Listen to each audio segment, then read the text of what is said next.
And this is maybe I'm going to transfer to a second subject, which actually goes a little bit in concert with talking about Vinita Gupta, and that is rising in support of the COVID-19 Hate Crimes Act and the Jabara Hire No Hate Act. During the COVID-19 pandemic, our nation has witnessed a surge in racism, xenophobia, and violence against Asian Americans and Pacific Islanders.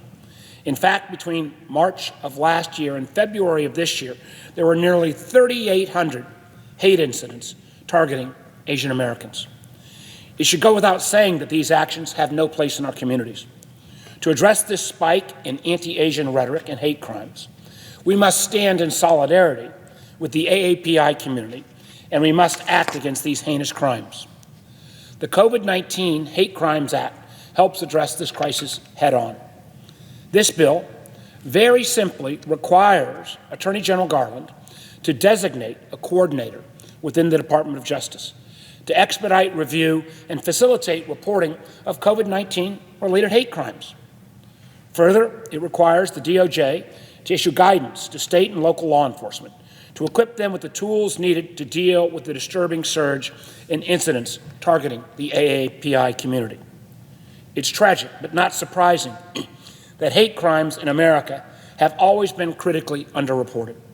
In fact, reports released by the Department of Justice in recent years suggest that the majority of hate crimes are not even reported.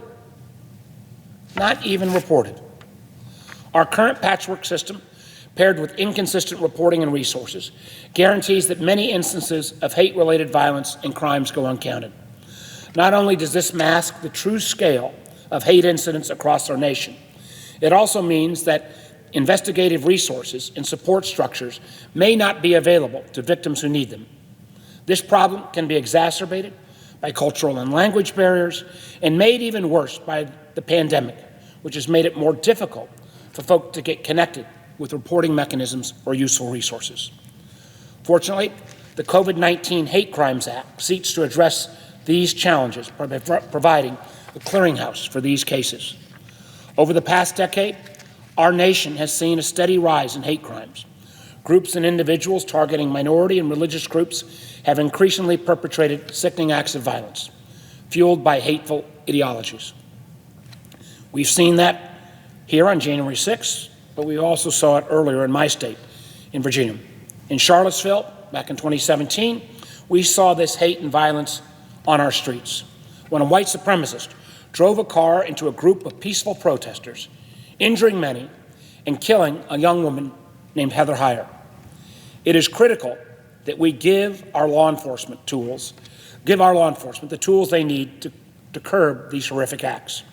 That's why, on a related item, I'm also a co-sponsor of the bipartisan Jabara Hire No Hate Act. And my hope is that it will be offered as an amendment into the COVID-19 bill that we hopefully will be addressing shortly. This bill modernizes our reporting system for hate crimes so that we can respond to accurate data.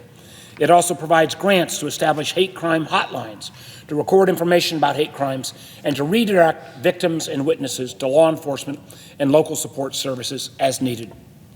Finally, this bill provides a federal private right of action for hate crime victims and allows judges to sentence community-specific education and community service.